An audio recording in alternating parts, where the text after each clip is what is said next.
All right, Chris, this is one that I've been waiting for a while. You know, last week we had a little bit of a drudgery with Halloween H20, which I'm not going to lie, was kind of boring. But this is the end timeline number 2. But oh man, this is called Halloween Resurrection. But I feel like it's gotten enough of a reputation in recent years where this really should be called Halloween Michael Myers versus Busta Rhymes. That's what this should be called. Like, let's be real here. No, I've been waiting for this one for such a long time, and I think it's almost ideal that the last movie sucked so hard because it's only up from here. Seriously, like, and then, I'm sorry, if you're worse than H20, like, even if it's just entertainingly bad and like trashy, I'll take that over the boredom that I got of like the 90s teen drama from last year. This is 2002. We're fully into the digital age right now. Oh man, like, I don't know about you, I'm ready to go on this one. Let's do it.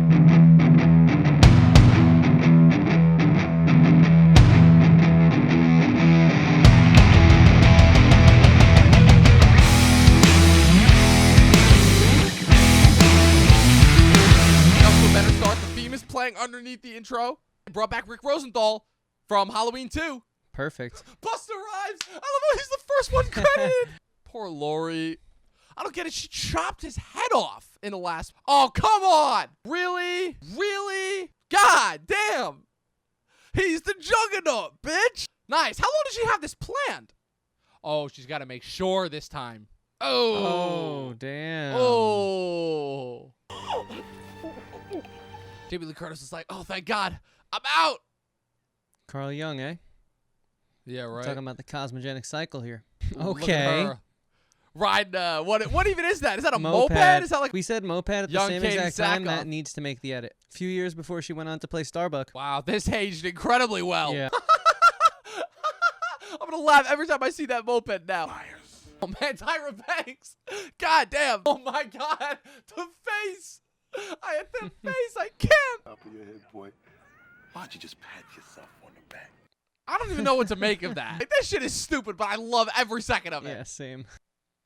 Did he just quote fucking Frankie Valli and the Four Seasons? Oh my God, those cell phones. Oh man. Oh man, are we gonna get death by tripod? That's amazing. Oh my God, death by tripod. That's hilarious. Pat needs to see this stat. He does. He does. My God, Pat needs to see this. Holy shit. What tripod has spikes on the bottom of it? Clearly the good ones. This is a professional-ass production. I even want to ask what culturally appropriated costumes those are. They're supposed to be. Oh wait, I just realized they're supposed to be Vincent and Jules from Pulp Fiction.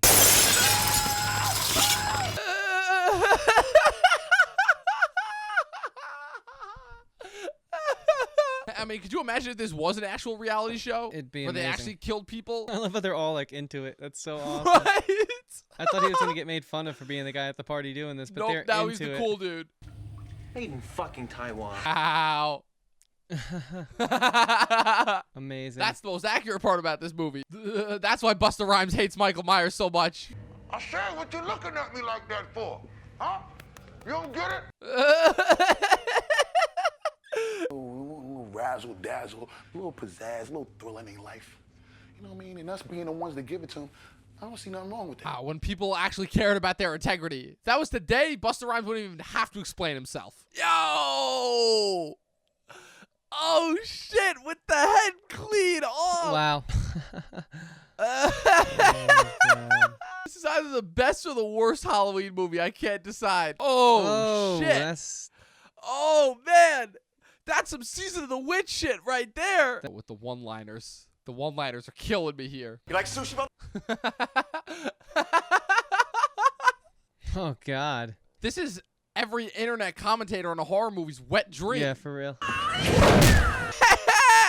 That's amazing. Here we go. Wow. Oh man, let's go. There he is. There he is. A good producer always goes down with the ship. Trick or treat, motherfucker. All right. That was incredible. I don't know about you. That was amazing. That was high grade, low grade entertainment trash that also was trying to be weirdly smart about like and make this commentary like about fucking like obsession with media and everything. Like I don't know where to stand on this one. I need to hear your thoughts on this first. No, I enjoyed it. I thought it was a huge recovery from last week's honestly the only really truly terrible one of the whole franchise. Like I know Yeah. 4 was the next one that personally wasn't the strongest, but I mean 4 made Halloween H20 look like one of the greatest films of Halloween H20 made 4 look like one of the greatest films of all time, and this is astronomically better than both of those. I thought the performances were really believable. I loved the filmmaking. The subtle nods to the second film were awesome. It really got you back in the Halloween feel. I love a good haunted house horror film, and I think they did it really well. And I actually think it was pretty clever, their ability to sort of see the hold that reality TV would go on to have on us and abuse it and kind of like point fingers at us for realizing, hey, the reason this is popular is because you idiots consume it. I kind of liked a lot of this movie. And the intro sequence with Jamie Lee Curtis was kind of like just the right amount. The Yeah. only thing that sucks is that this movie had to do legwork that it shouldn't have had to do because of how terrible H20 was, but I do Right. not fault this film for that because their retcon honestly was awesome. It sucks they had to do that, but they rose to the occasion, in my opinion. I'm really conflicted here because on one hand, this movie is surprisingly smart and surprisingly ahead of its time and really had its finger on the pulse as far as the whole MTV reality TV thing of it all. Like, amazingly so, like in a way where I'm like, no, this isn't just like another like trashy horror movie that's trying to be smarter. Like, no, it does get that.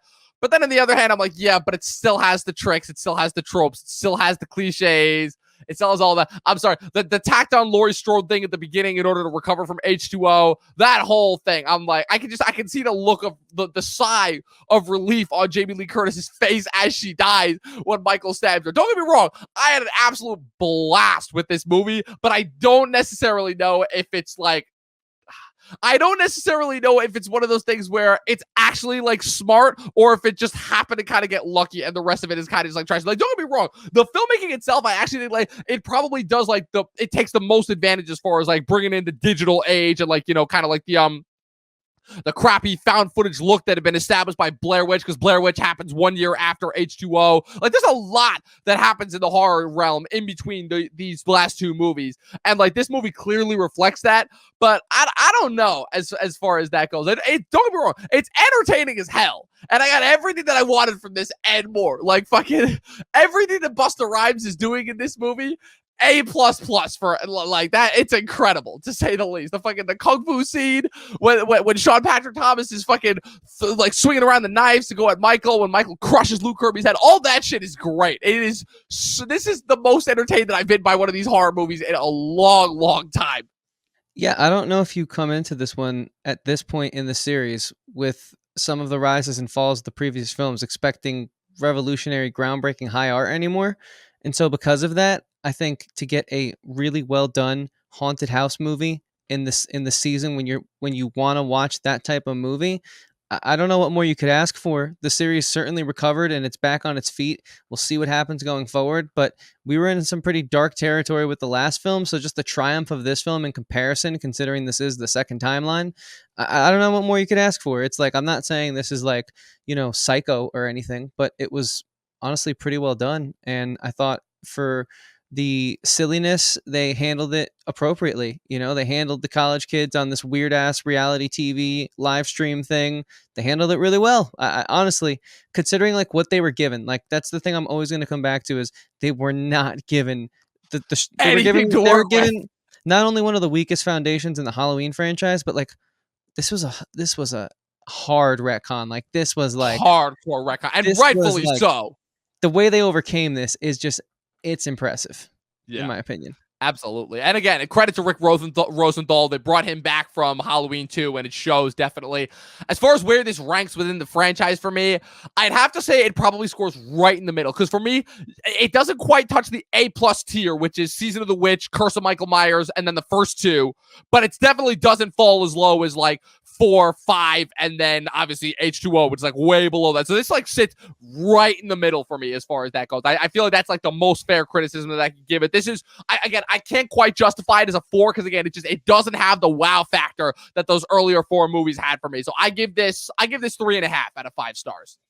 Yeah, no, that's totally fair assessment. I also think if I had to rank it, it's if there's an A tier, a B tier, and a C tier, I think it's lower B tier. Maybe the B film that is bordering the C territory. But that's saying something because the bad films in this franchise are really bad. So for it to be in the Yeah. enjoyable spectrum, I think it gives it points. And that's why I'm going to have to go with a 3.5 because of the recovery, because of Michael in this movie. I mean, I loved him. I thought he was absolutely perfect. I thought the look was terrifying. I thought the way he went about and conducted himself was brilliant. I love that he plays these stupid little games and he drags these kills out and he lets them think, oh, maybe it is Busta Rhymes again. Yeah, so 3.5 because I think this movie is forever going to be marred by its predecessor in H2O, and I think that is a little unfair.